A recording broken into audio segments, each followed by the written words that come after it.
안녕하세요. TV 타고 떠나는 여행. 오늘은 그 6번째 주제, 음악입니다. 음악 여행. 음악 여행 흥겹지 않습니까? 노래도 듣고 노래 듣는 그 고장으로 여행을 떠나는 새로운 취향의 그런 여행이 되겠습니다. 음악 여행. 오늘 우리가 음악 여행은 어느 곳으로 고장으로 떠날까요? 멋진 음악을 듣고 저와 함께 멋진 곳으로 힐링 여행을 떠나보도록 하겠습니다.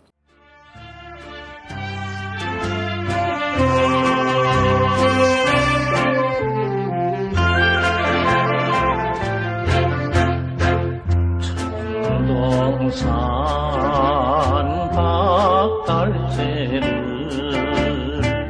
울고 넘는 의인마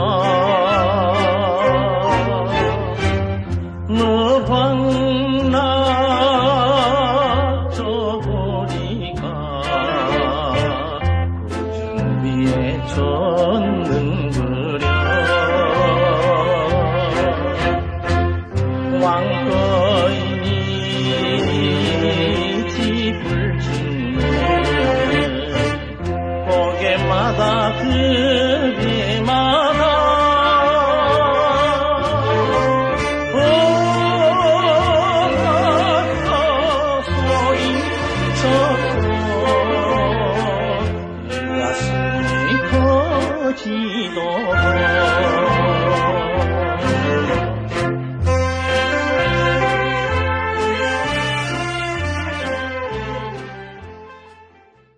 울고 넘는 박달재. 우리 국민들 모르는 사람이 없을 정도로 아주 애창곡이었습니다. 한때 상당히 첫선에 꼽힐 정도로 인기가 많았던 그런 곡이죠. 지금도 많이 불리고 있죠. 이 울고 넘는 박달재 어디에 있을까요? 울고 넘는 박달재 많이 들었는데 글쎄 박달재가 어디에 있을까?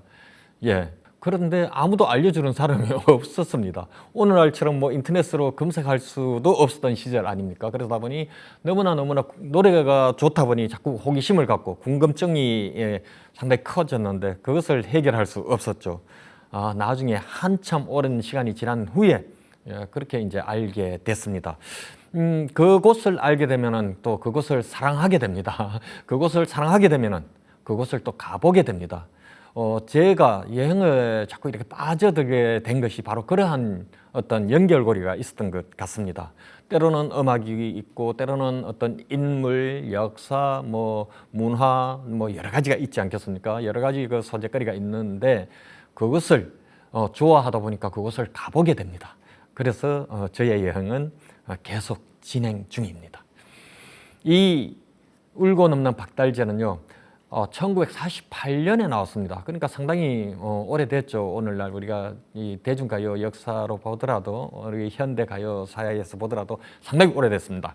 이 노래가 이제 반야월 선생이 곡을 작사를 하시고 김교성 선생이 작곡을 그리고 박재홍 선생이 이 아주 멋진 노래로 우리에게 아주 길을 즐겁게 해줬습니다. 마음을 즐겁게 해줬습니다.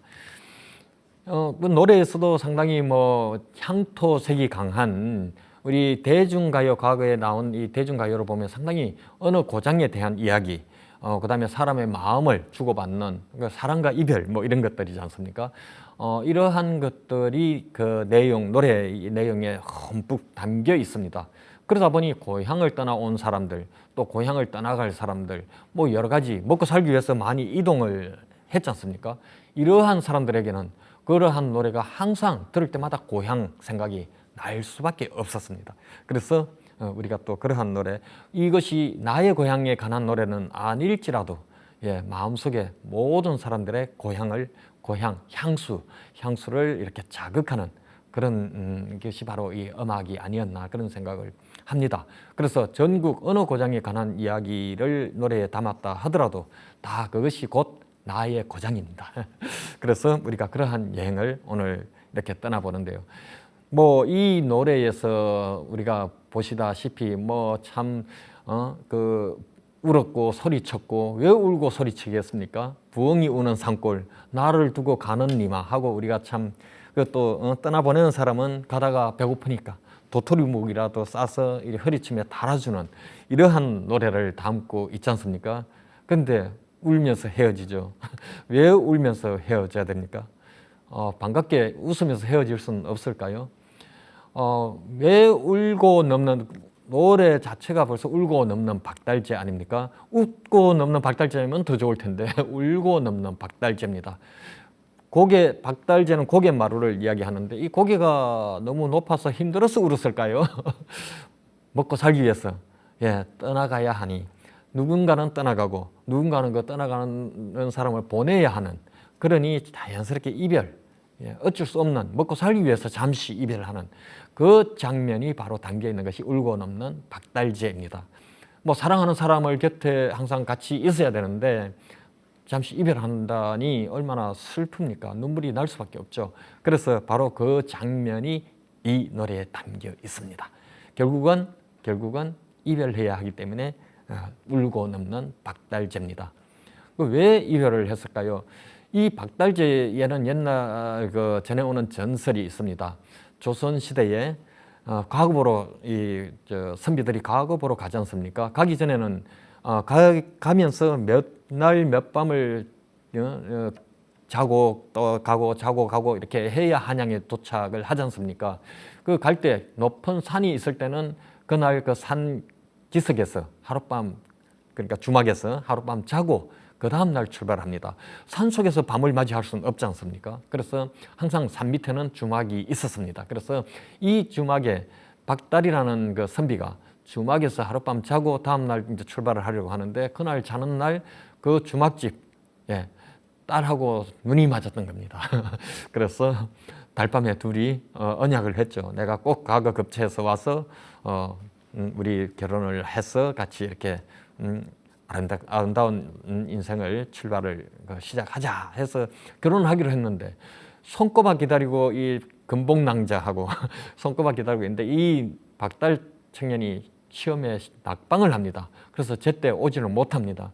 그럼 학수고대하고 기다리고 있던 금복낭자는 산마루 고개에 가서 성황당에 가서 빌고 빕니다. 우리 도령님 합격시켜달라고 비는데 그 뜻을 거기서는 모르죠. 그런데 너무나 늦게 내려오는 바람에 내려오니 이미 3일 전에 금복낭자가 죽었습니다.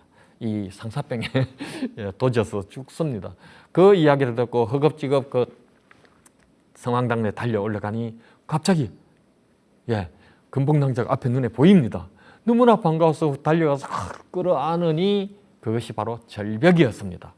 환상이었죠, 환상. 그래서 그 절벽에 박달도령도 떨어져서 이제 죽는 안타까운 슬픈 이야기가 담긴 두 젊은 남녀의 그러한 이야기를 담고 있습니다. 그런데 지금 이 우리가 알고 있는 울고 넘는 박달재라는 노래는 그 이야기도 바탕이 있지만 실제적으로는 그 후에 실제 현상을 목격한 반야월 선생이 노랫말을 이렇게 썼습니다. 반야월 선생이 이제 1940년대, 50년대 한창 전국 순회 공연을 다녔지 않습니까? 당시에 뭐 반야월 선생뿐만 아니라 음악인들이 많이 그렇게 했습니다. 그렇게 하던 중에 그 박달재로 넘어가는데 버스가 갑자기 고장이 났습니다. 그 1940년대 얼마나 그 열악한 교통 사정에 차 한 번 고장 나면 뭐 하루 종일 걸리죠. 고치러 오는 차가 얼마나 시간이 많이 걸리겠습니까? 그래서 비도 내리는데, 그래서 시간도 많고 해서 바깥에 나가 산책을 하다 보니 저만치 성황당 앞에서 젊은 남녀가 부둥켜 안고 눈물을 흘리면서 이별하는 모습을 보게 됩니다. 그래서 왜 그런가 하고 자세히 이제 보니 이제 그 부인이 여성이 도토리묵을 싸서 이렇게 주면서 잘가 하고 이제 눈물을 흘리면서 이제 이별하는 그 모습을 이제 보고 이 노랫말을 썼다고 합니다. 그러니까 실화죠, 실화. 실화에다가 옛 전설하고 같이 보태져서 이제 이 노래가 탄생하게 됩니다. 그래서 그 노랫말에도 도토리묵이 나오죠. 실제로 박달재의 도토리가 유명합니다. 도토리묵 지금도 뭐 아주 성업 중이진 않지만 번성하진 않지만 도토리묵이 아주 맛있는 맛집이 있습니다. 이렇게 해서 이 노래가 탄생했고 우리한테 너무나 많은 그런 울림을 준 그런 노래가 되겠습니다. 그럼 이 박달재가 과연 어디에 있을까요? 바로 박달재는 충북 제천시에 있습니다. 제천시 백운면이라고 제천의 가장 서쪽에 있습니다. 백운면에서 제천 시내로 들어가는 봉양읍 거치면 제천 시내입니다. 그러니까 백운면에서 봉양읍으로 이렇게 넘어가는 고갯마루가 바로 박달재입니다. 근데요, 노래에는 천등산 박달재라고 이렇게 나오죠. 사실은 진짜 그 천등산은 아닙니다. 천등산은 그 바로 옆산입니다. 그래서 이 산은 실랑산이라고 하는 산인데 어떻게 당시에 작사할 때 좀 착오가 있었던지 그렇게 됩니다. 뭐 크게 보면은 뭐 크게 뭐 다를 건 없지만 바로 천등산은 바로 옆산입니다. 박달재의 옆산입니다. 그래서 이 제천시 백운면에서 제천시 봉양읍으로 넘어가는 오로지 제천시의 그 고갯마루입니다. 이 고개가 있는 그 백운면은요, 백운면하고 그 박달재는 대한민국에서 공기가 가장 좋기로 소문난 것입니다. 그러다 보니 백운면이 사실 높은 1000m 넘는 이 백운산이라든가 이런 산에 둘러싸인 아주 그 분지가 형성된 그런 면인데, 뭐 사과라든가 오이, 뭐 이러한 아주 특용 작물이 아주 우리 건강식품으로 이렇게 많이 특산품으로 나오고 있습니다. 그래서 공기 좋은 데서 물 좋고 공기 좋고 그 땅 기운 좋은 데서 이렇게 재배되니 얼마나 좋겠습니까? 저도 여행하면서 많이 먹어봤습니다. 그냥 뭐 힐링이 되는 느낌이 듭니다. 어쨌든 이 그 박달재에서 노래가 탄생을 했고, 박달재 이 노래 덕분에, 울건너는 박달재 이 노래 덕분에 그 제천시에서도 그 박달 가요제를 이렇게 해서 오늘날 우리한테 또 문화적인 그런 토양을 이렇게 구축을 해 놓았습니다. 그래서 2022년 같은 경우가 지금 벌써 26회째 그 가요제를 맞이했습니다. 이러한 가요, 지방 곳곳에 이러한 가요제가 있다는 것은 그만큼 신인 가수 등용문이 되지 않겠습니까? 많은 사람들이 그러한 것에 또 우리가 좀 호응도 하고 우리의 문화 토양을 이렇게 갖고 나가는 것이 아주 중요할 것 같습니다. 박달재는 아까 제가 도토리묵을 말씀드렸는데요. 실제로 이 백운면에서는 앞으로 이 도토리묵 초원을 이렇게 건설할 그런 구상도 하고 있습니다. 제가 여행하다가 이야기를 들었는데, 그래서 우리나라 도토리묵 하는 데가 뭐 몇 군데 있긴 하겠지만, 박달재 노래에서도 이야기했듯이 도토리묵이 전국 최고의 가장 아주 특징적인 그러한 도토리묵의 다양한 요리를 우리가 맛볼 수 있을 그런 날이 머지 않은 것 같습니다. 백운면으로 이제 앞으로 도토리묵 먹으러 가야 될 것 같습니다. 지금 박달재에 가면은요, 박달재 이 정상에 넓은 광장도 있고 한데, 지금 가면 항상 울고 넘는 박달재 음악 소리가 들립니다. 제가 여러 차례 갔는데, 한 번은 한겨울에 눈이 왔을 때 갔고, 또 한 번은 어느 계절에 그 비가 오는 날 갔는데, 특히 이 비가 온 날 가서 이 노래 들으니까 더욱더 이 마음이 뭐랄까요, 이 기분이 묘한 그런 느낌을 받습니다. 좀 노래가 약간 구슬픈 그런 가락이지 않습니까? 그러다 보니 비까지 오죠 하니까 상당히 좀 그런 부분이 있었습니다. 하루 종일 그 음악을 반복해서 틀어주기 때문에 언제든지 거기 가서 음악 감상도 하시고 박달도령과 금복낭자의 그런 조각상도 이렇게 구경하실 수가 있습니다. 지금 박달재 정상은 그러한 공원이 조성돼 있고요. 그다음 거기서 이제 백운면 쪽으로 이제 약간 차도를 따라서 한 200m만 내려가면은 또 기이한 장면이 우리가 또 볼 그런 여행지가 있습니다. 바로 목구람이라고 하는 목굴람, 나무에다가 그 조각을 했는데요. 불상을 조각했는데, 이 노스님께서, 성각스님이라고 노스님께서 아주 정말 엄청난 그 조각술 기술을 발휘해서, 장인 정신을 발휘해서 조각을 했는데요. 정말 가히 볼만합니다. 오래된 나무가 썩어서 가운데가 다 텅 비었지 않습니까? 그 텅 빈 가운데다가 조각을 했는데 500나한상을 조각을 했습니다. 그거 보면 정말 장관입니다. 그것뿐만 아니라 여러 가지로 이제 또 각종 조각을 많이 했는데요. 스님께서 이러한 그 조각 예술 장인이 어떻게 되셨을까? 상당히 저도 호기심 어린 눈으로 그 조각품을 감상해봤습니다. 가시면 꼭 한번 보실만 합니다. 그 다음에 거기서 내려가면은요, 그 박달재 이 투어 과정에서 내려가면은 요만한 손가락만한 도깨비 방망이에서부터 엄청나게 큰 도깨비 방망이까지 해서 우리 도깨비 방망이는 뭡니까? 두들기면 내가 원하는 뭐든지 구할 수 있는 게 도깨비 방망이 아닙니까?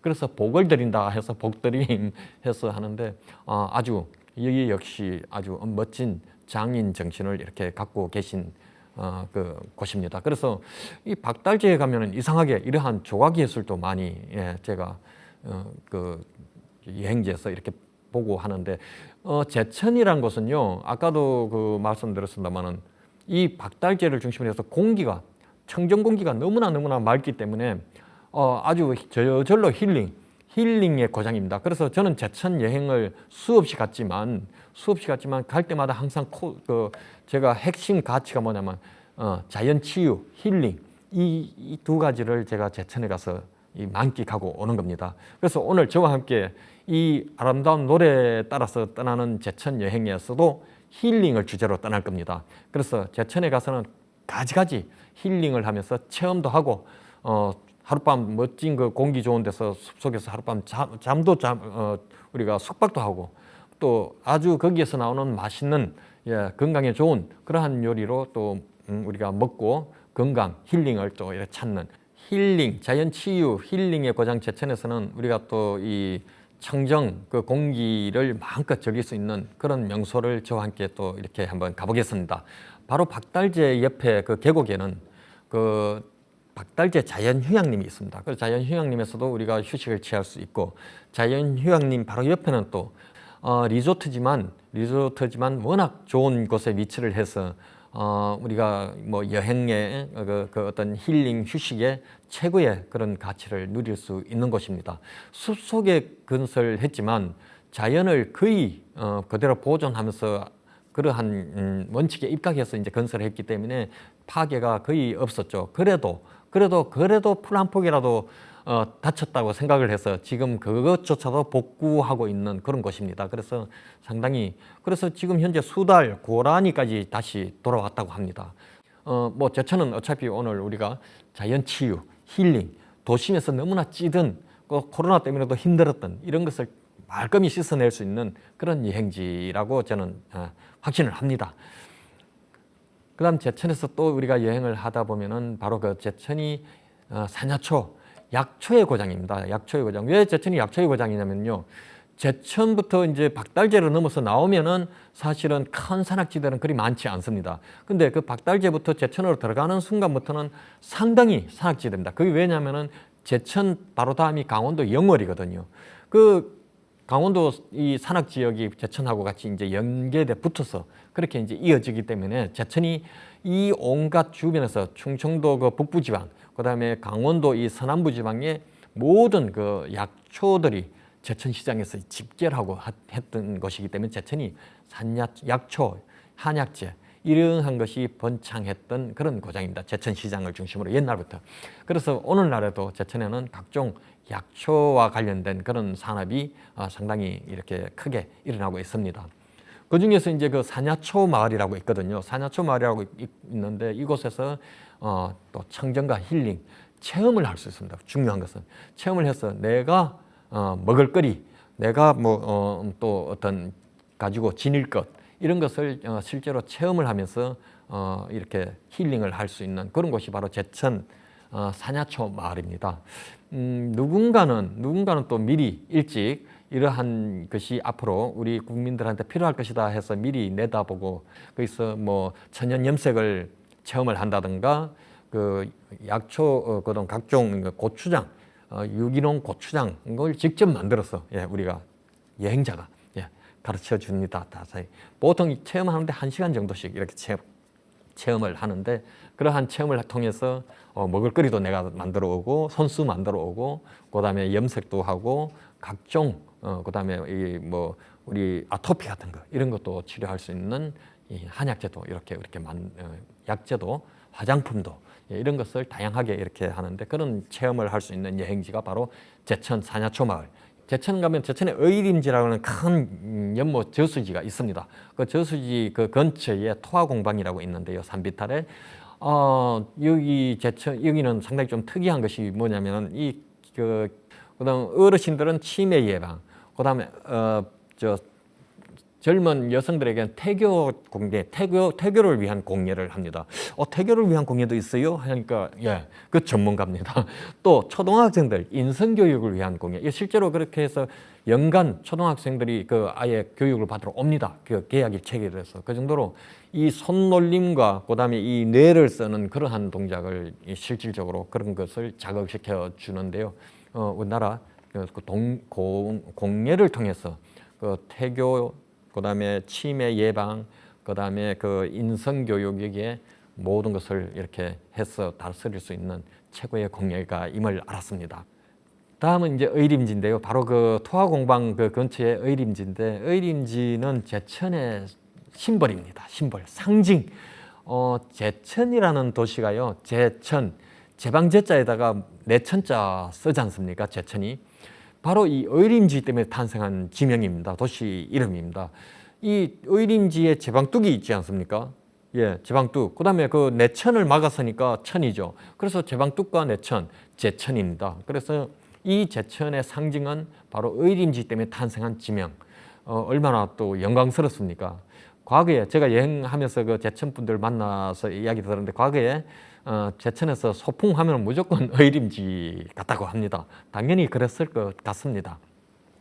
왜 그런가 하니 제천 의림지는 우리나라에서 그 김제 백골제, 예, 밀양수산제하고 같이 3대 예, 고대 저수지로 손꼽히지 않습니까? 우리가 아마 과거에 학교 다닐 때 다 배웠을 겁니다. 그래서 김제 백골제하고 그 밀양수산제하고 제천 의림지 두 개는 제고 여기는 지죠. 그래서 이제 그렇게 3대 저수지가 생각해 보면 저도 정말 놀랐습니다. 천여 년 전에 우리 조상들은 이러한 것을 이렇게 만들었다는 것이 그 작은 저수지도 아니고요. 상당히 그 넓은 저수지를 만들어서 실제로 지금도 농업용수로 쓰고 있습니다. 제천시 같은 경우도 의림지 바로 아래에 평야가 있습니다. 그 평야 아래쪽에 이제 제천시가지가 펼쳐져 있는데요. 그러니까 실제로 지금도 옛 천년 전 조상들이 만들어 놓은 그 연못 물을 이용해서 지금도 농사를 짓고 있습니다. 얼마나 조상 덕을 잘 본 제천 시민들이십니까? 야, 참 그런 것을 이렇게 봤을 때 우리가 옛 조상들이 남긴 하나하나 이 손때 묻은 이러한 것들이 우리가 정말 뭐 저수지에 물이 담겨 있네 하고 지나갈 것이 아니라 거기서 조상들의 숨결을 느껴볼 수 있는 그런 여행이 필요할 것 같습니다. 이 제천 의림지 바로 옆에는 또 이 제천 의림지가 어떻게 탄생됐고 도대체 뚝이 지금까지도 한 번도 안 무너졌답니다. 비가 하도 많이 와서 70년대에 한번 뚝이 터질까 봐 사람들이 일부러 뚝을 붕괴시킨 것 외에는 저절로 뚝이 무너진 적이 없었다고 합니다. 그럴 정도로 과학적으로 우리 조상들은 만드는 거죠. 이러한 것이 어떻게 가능했을까 하는 것을 바로 그 의림지 박물관에서 우리가 또 보실 수가 있습니다. 의림지 바로 옆에 있기 때문에 두루두루 같이 해서 여행을 하면은 많은 그러한 우리가 좀 지식도 쌓고 옛 조상들의 그 어떤 지혜도 배우는 그런 여행이 될 것 같습니다. 여기 전해 오는 이야기로는요, 신라의 우럭이 이 의림지를 삽을 떴다 이런 이야기도 있습니다. 의림지 팠다, 저수지를 팠다는 이야기도 있습니다. 그래서 실제로 거기 가면은 넓적 그 의림지 옆에 넓적 그 너럭바위가 있는데 그것을 우럭바위라고 합니다. 그리고 그 뒤쪽에 샘이 있습니다. 샘도 우럭샘 해서 이렇게 돌에 표석도 세워놨습니다. 그러한 전설이 있다는 것 자체가 너무나 또 신비스럽지 않습니까? 그래서 상당히 우리한테 많은 상상력도 제공해 주는 것이 바로 물 자체를 떠나서 물 하나 담아놓은 저수지이지만 이 속에는 이러한 많은 인문학적 가치가 담겨 있는 것입니다. 그러니 제천으로서는 제천의 심벌이 되겠죠. 지금 그 의림지 주변 제방뚝에는 상당히 노송의 소나무들이 절비하게 줄 서 있습니다. 이 소나무들이 상당히 제천 의림지하고 같이 숨결을 같이 이렇게 공유하는 그런 곳입니다. 그래서 솔숲길을 걷는 제방뚝을 걷는 것 자체가 솔숲길을 걷는 그런 산책이 되겠습니다. 또 재밌는 것은요, 이 제천 의림지가 있어서 의림지가 저수지라고도 우리가 표현할 수 있지만 또 하나는 호수로도 표현하거든요. 충청도 지방을 우리가 경상도 지방을 영남이라고 하지 않습니까? 고개 넘어 남쪽, 영남, 문경세제 남쪽을 영남이라고 합니다. 호남, 전라도 지방을 호남이라고 하죠. 근데 충청도 지방은 호서라고 합니다. 호수의 서쪽입니다. 무슨 호수냐? 의림지입니다. 이 의림지의 서쪽이 바로 충청도라는 이야기입니다. 사실 그렇습니다. 제천이라는 곳은 바로 강원도 영월하고 제천하고가 도계가 형성됩니다. 그러니까 강원도 영월이 동쪽에 있고 그 바로 도계 서쪽이 제천이거든요. 제천에 이 의림지 호수가 있지 않습니까? 이 호수 서쪽부터는 충청도라는 거죠. 그래서 호서 지방이 충청도입니다. 그러니까 이 저수지 하나가 충청도 전체 얼굴을 대변하는 그런 역할까지 하게 됩니다. 이 의림지와 관련해서 아까 그 밀양 수산제와 김제 백골제, 제천 의림지 세 개가 이 삼한시대부터 있었다는 이야기도 있었거든요. 삼한시대는 삼국시대 이전이지 않습니까? 그래서 지금 제천시에서는 삼한의 초록길을 해서 이 의림지 한 바퀴 돌고 그다음에 그 아래 평야지대를 이렇게 걸어가는 그 전국 걷기 행사까지 합니다. 전국에서 가족 단위도 오고 친구 단위도 오고 뭐 해서 엄청 인기를 끌고 있는 걷기 행사입니다. 요즘 걷기가 선풍적인 건강을 위해서 선풍적인 이러니 제천이 청정 힐링, 자연 치유, 힐링의 고장이 아닐 수가 없습니다. 청풍호 우리 제천을 흔히 또 다른 이야기로 청풍명월의 고장이라고 합니다. 충청도를 청풍명월의 고장이라고 합니다. 이 청풍명월의 고장이 탄생한 곳이 또한 제천입니다. 제천의 청풍면이라고 있거든요. 제천의 청풍면이 바로 청풍명월의 고장을 뜻하는 그런 고장이죠. 산이 높고 맑고 깨끗하고 그다음에 물이 맑습니다. 그럼 지금 오늘날 청풍호 호수가 또 있는 곳이 바로 그 청풍면입니다. 그래서 제천이 청풍명월의 고장이자 그 충청도를 또 대변하는 말이기도 합니다. 그러니까 제천이 아까 그 의림지가 호서지방 이름도 나왔죠. 청풍명월이라는 이름도 나왔죠. 제천이 보통 도시가 아닙니다. 벌써 건강이 저절로 느껴지지 않습니까? 이 제천 청풍명월의 고장은 그래서 약초의 고장으로 유명했던 이유도 다 그런 깨끗하니까 공기 맑고 물 맑고 토양이 좋고 하니 뭐 햇빛 좋고 하니 뭐 안 좋을 수가 없죠. 조선 우리 한 450년 전 뭐 태계 이황 선생이 1548년에 단양군수 제천 바로 이웃골 단양의 군수로 부임을 했지 않습니까? 그 해서 한 10개월 그 봉직하셨는데 그 당시에는 이제 남한강이었지 않습니까? 남한강, 지금은 청풍호수가 당시에 남한강, 지금은 댐을 만들었기 때문에 호수가 됐는데 이 남한강을 유람하면서 너무나 아름다운 봉우리를 만납니다. 그래서 저기 옥과 같고 대나무 숲 같기도 하고 해서 옥순봉이라고 이름을 짓습니다. 퇴계 선생이 지은 이름입니다. 실제로 퇴계 선생이 자신이 지었다고 밝혔습니다. 그래서 옥순봉이라는 이름도 바로 지었습니다. 그래서 저 옥순봉을 단양 팔경에, 단양의 제천 땅인데 단양에서는 단양 팔경에까지 넣어서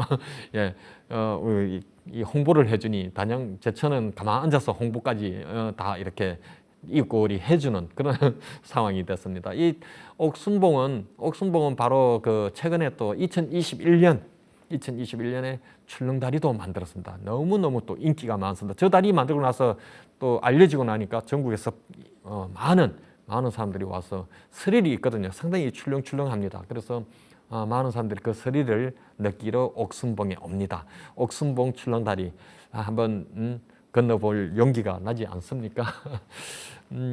다양한 이러한 곳이 바로 제천입니다. 제천에는 이 청풍호반을 기반으로 해서 상당히 또 많은 것이 이런 우리가 누릴 것이 있습니다. 아까 뭐 먹는 것도 있었고, 그다음에 이 체험하는 것도 있었고, 잠자는 곳도 있었고 여러 가지가 있었는데 이번에는 우리가 유람선 타는 것도 있었지 않습니까? 유람선 청풍호수를 유람선 타는 것도 있지만 이번에는 하늘을 날아가는 비행기는 아닙니다. 하늘을 날아가는 케이블카가 있습니다. 모노레일도 있고 케이블카도 있습니다. 그 제천에서 저 청풍호수가 있는 그 호수 위에 500m가 넘는 산이 붕곳하게 솟아 있는 그 산이 있습니다.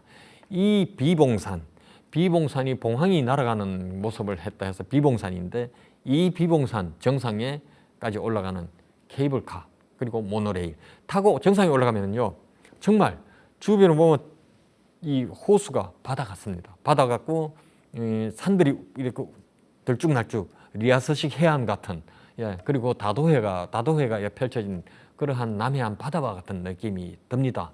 그러니까 뭐라 할까요? 이 내륙의 바다라고 해야 될까요?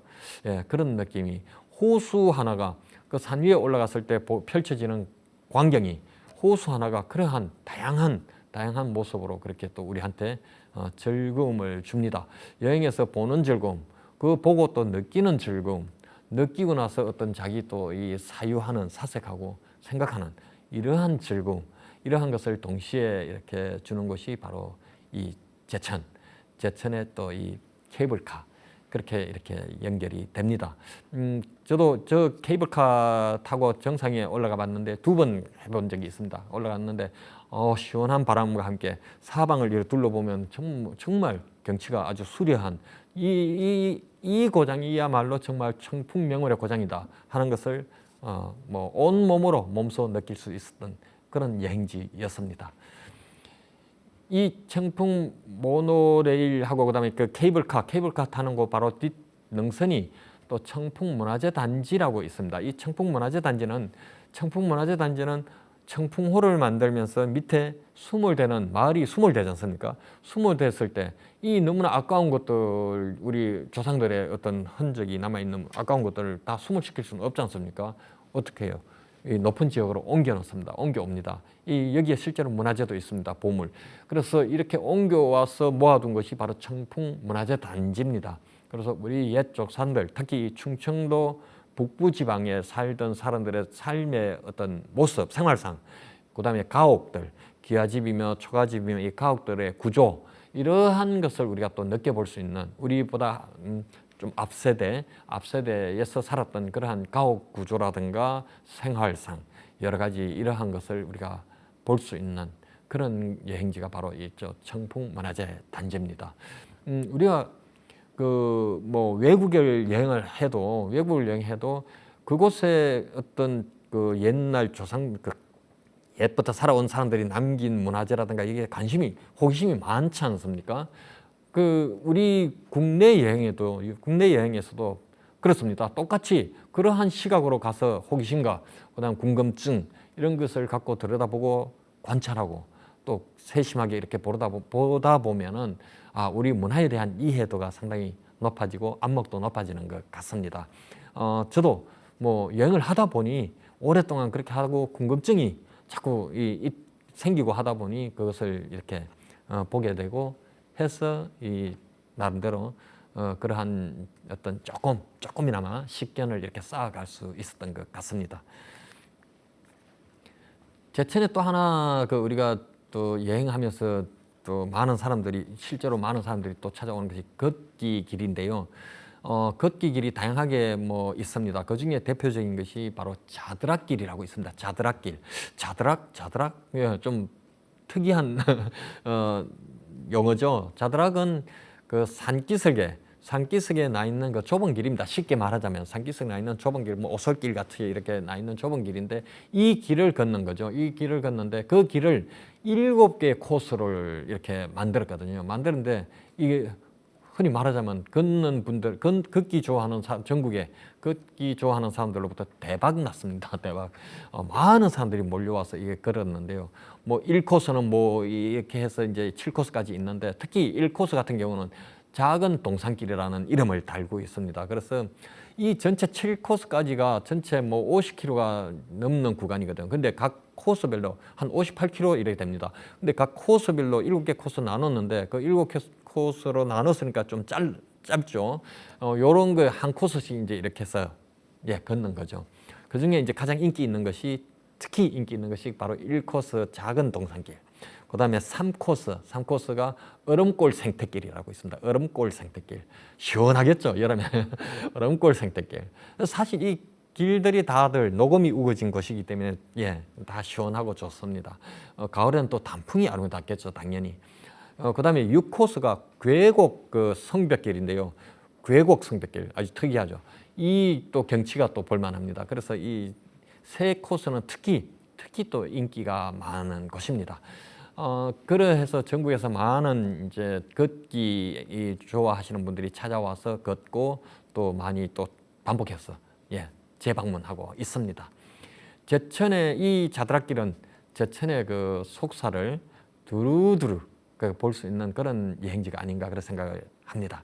그다음 제천의 그 청풍호 높은 산 위에요. 높은 산 위에 그 아주 특이한 또 사찰이 하나 있습니다. 정방사라고 하는 사찰인데 전하는 이야기로는 의상대사가 지팡이를 던져서 떨어진 곳에 사찰을 지었다는 그런 이야기를 갖고 있습니다. 신비스럽지 않습니까? 그 자리에 사찰을 지었는데요. 그 자리에 한번 가보시면 야 여기에 어떻게 사찰 절집을 여기에 지을 수가 있을까? 깜짝 놀랄 만한 공간입니다. 이 산 절벽이고 커다란 바위가 있는데 그 바위 밑에다 이렇게 지었거든요. 마치 우리가 집 추녀 끝에 어떤 제비 둥지 같이 그런 느낌이 들 정도로 제비집 같습니다. 마치 이렇게 보면 그러한 곳인데 아주 스릴 넘치는 공간이 별로 없죠. 마당 같은 공간이 아주 좁게 이렇게 터가 좁으니까 그러한 곳에 이렇게 절집했고 머리 위에는 엄청난 육중한 바위가 산에서 이렇게 나와서 삐져나온 그런 장면을 보시는데 그 좁은 마당에 서서 내려다 보면요 바로 청풍호가 저 아래 한참 산이 높으니까 저 아래 발 아래 청풍호가 이렇게 펼쳐지는 그것도 이 경치가 또 참 말로 표현할 수가 없습니다. 보셔야 됩니다. 그냥 가셔서 보셔야 됩니다. 백문이 불여일견. 그래서 이 그 정방사도 너무나 참 아름다운 사찰입니다. 이 사찰뿐만 아니라 제천에는 바로 또 천주교 성지 배론 성지라고 또 사연이 많은 성지가 있습니다. 이 배론 성지, 배론도 이름이 제천에 좀 특이한 것들이 많죠. 배론은 마치 그 외래어 같은 느낌이 드는데 배의 밑창을 닮았다는 의미를 갖고 있습니다. 그래서 배론 성지, 그 배론에는 그 성당이 지금 있습니다. 그래서 그 배론 성지라고 이렇게 부르는데요. 바로 1800년 정조 임금이 성하하면서 천주교 박해가 본격적으로 가해집니다. 1801년 신유 박해가 이제 일어나죠. 이 박해 때 천주교의 신자 중에 하나 그 황사영이라는 젊은 천주교도 도인이 박해를 피해서 숨어들기 위해서 오는데 이 변장을 합니다. 뭘 하면은 이 상주 복장으로 그래야 안 잡죠. 안 잡히기 위해서 상주 복장을 해서 은밀히 이 제천까지 한양에서 제천까지 내려와서 배론성지가 상당히 첩첩산중에 있습니다. 박달지에 바로 옆에 근처에 있는데요. 얼마나 첩첩산중이면 다른 사람들이 감히 찾아오기가 힘든 그런 곳이거든요. 바로 그곳에 찾아와서 토굴에서 몇 달 동안 거기서 토굴에 숨어서 그 붓글씨로 아주 붓글씨로 마치 펜촉으로 글씨 쓴 듯이 작은 글씨로 13,000여 자를 글씨를 썼는데 베이징 주교한테 우리 천주교 박해를 이거 좀 너무나 호소하는 거죠. 우리 지금 너무 죽겠다. 이 천주교 씨앗을 뿌려야 되는데 이 박해가 심해서 죽겠다. 좀 이런 협조를 구하는 그런 거를 씁니다. 근데 이 내용이 너무나 좀 당시 상황에서 보면은 크나큰 좀 사건이 됩니다. 뭐냐면은 거기에 뭐 중요한 5개 조항이 있는데 특히 그 중에 조선을 청나라의 한 그 한 부분 성으로 이렇게 편입시키 달라는 그런 이야기도 있습니다. 그러니까 이건 뭐 상당히 문제가 심각한 내용이죠. 또 하나는 서양의 군함을 조선 앞바다에 이렇게 배치시켜서 조선 국왕한테 엄포를 좀 놓아서 이 좀 박해를 좀 이렇게 못하게 좀 무력 시위를 좀 해달라. 이것도 사실은 조선 어떤 천주교 자체를 위해서는 있을 수 있을지언정 나라를 위해서 본다면 상당히 심각한 문제가 되겠죠. 그러한 문제 때문에 이것이 발각이 됩니다. 이 천주교 베이징 그 주교한테 보내는 편지가 도중에 발각이 돼서 만천하에 드러난 거죠. 그래서 이 황사영은 처형당하고 황사영 그 젊은 부인은 노비가 되어서 제주도로 유배를 갑니다. 그런데 중요한 것은 이 부인이 누구냐면요, 바로 다산 정약용의 조카입니다. 진려입니다. 진려 큰형의 딸입니다. 큰형의 딸이고 황사영은 그러니까 큰형의 조카 사위가 되죠. 황사영은 정약용 선생의 조카 사위가 됩니다. 그 바람에 정약용 선생도 피바람을 받습니다. 그래서 강진으로 유배를 가게 된 겁니다. 예, 이러한 그 사연을 갖고 있는 것이 바로 배론성지입니다. 황사영이 그 배론성지에서 그 백서를 작성하고 보냈던 바로 그 현장입니다. 그래서 지금 천주교는 많은 그 성지로서 순례객들이 많이 찾아옵니다. 물론 종교를 떠났어도 그것에 많은 사람들이 그러한 역사와 종교도 지금 어떻게 보면 하나의 문화지 않습니까? 그러한 문화 여행으로 해서 많이 가고 있습니다. 일반인도 많이 가고 있습니다. 이렇게 해서 물론 제천은 이외에도 월악산, 아주 유명한 명산이지 않습니까? 월악산의 덕주공주 이야기도 담겨 있는 월악산에도 많이 여행을 합니다. 어떻습니까? 제천은 모든 곳이, 제천의 주요 명소가 다 이 청정 힐링, 그 다음에 우리 한약재와 관련된 이 건강 힐링, 예, 이러한 고장이 바로 제천입니다. 그래서 제천은 힐링을 컨셉으로 여행을 떠나시면 아주 좋습니다. 모든 것이 다 힐링을 부르는 그런 명소가 바로 제천에 곳곳에 펼쳐져 있기 때문입니다. 그래서 우리의 제천은 청풍명월의 고장, 청정 힐링, 예, 자연 치유, 그러한 컨셉으로 제천 여행을 오늘 한번 저와 함께 누려봤습니다. 또 다음 주에는 또 우리가 또 다른 멋진 여행을 기약해 보겠습니다. 감사합니다.